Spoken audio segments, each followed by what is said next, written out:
Welcome to the Unknown History channel. Here, you'll discover information not covered on other history channels. It's guaranteed to be interesting. As mentioned in the previous episode, Brezhnev and part of the Politburo were Ukrainianophobes, exhibiting a systemic aversion to the Ukrainian language. To illustrate this, let's explore the diary of Fyodor Ovcharenko, a scientist, academician, and world-class chemist of that time. He was appointed the Secretary for Ideology, a highly responsible position that required an interview in Moscow.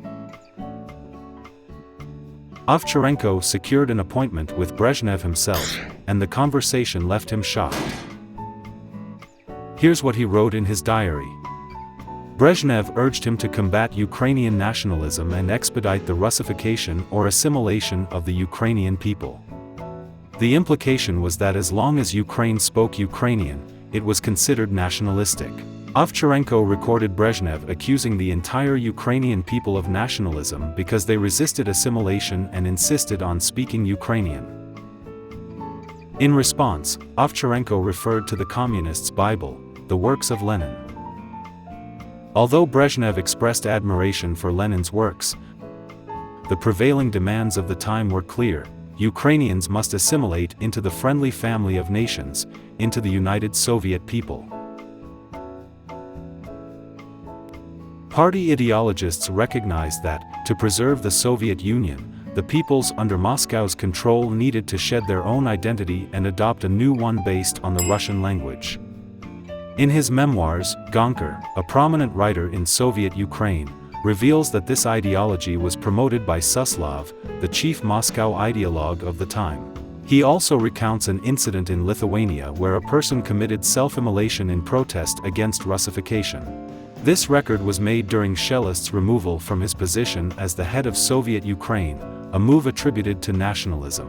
Sherbitsky, wholly loyal to Moscow, assumed control. Gonker notes Sherbitsky's animosity towards Shelist, precisely because Shelist attempted to defend the Ukrainian language, an act considered nationalist in Moscow. However, Sherbitsky had no intention of supporting the Ukrainian language. Ovcharenko documented some of Sherbitsky's speeches in his diary. Statements like, nationalist, Zionist tendencies have grown in Ukraine, and, under the pretext of democratization, there was a struggle against Russification, were recorded. Sherbitsky even opposed the program of the Communist Party of Ukraine, objecting to the phrase, "Long live Socialist Independent Ukraine," as he perceived it as a call for independence from Moscow, causing concern in the capital. Sherbitsky also criticized the honoring of Shevchenko, as discussed in the last video. The situation worsens as the Gaman choir performs nationalist rituals, carols. It appears that religious carols are considered nationalist, simply because they are sung by Ukrainians in the Ukrainian language. Typical phrases about Ukraine being historically inherent in nationalism are mentioned, echoing sentiments similar to what Putin is expressing today. Sherbitsky argued that it was ideologically wrong for schools or universities in Ukraine to teach in Ukrainian. During Shelist's tenure, attempts were made to reintroduce the Ukrainian language to universities due to its decline. Sherbitsky criticizes Shelist for advocating the preservation of the Ukrainian language and emphasizes the significant role of the Russian people in the creation of the USSR, reminding everyone of their influence. Soon, this will become a trend. Here's Gonker, in 1981, writing that the Soviet press is filled with articles about the superiority of Russian culture over others. On a global scale.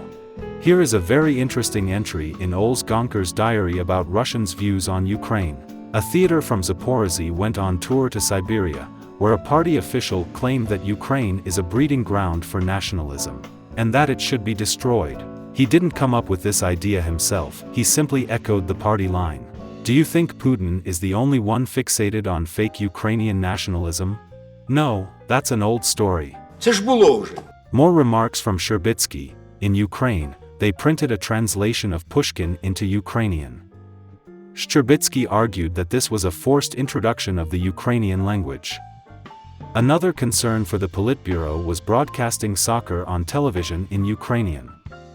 There were complaints about meetings of the Communist Party of Ukraine being conducted in Ukrainian. Sherbitsky plans to change that and mandate all party meetings to be held in Russian. However, I believe this topic deserves a separate discussion. With Sherbitsky's arrival, the processes of Russification in Ukraine intensified. Later, Gonker referred to him as a fierce opponent of the Ukrainian language and the one who dismantled the Ukrainian school. Here's another revealing quote: "At a Politburo meeting, claims were again made about signs or announcements in Ukrainian.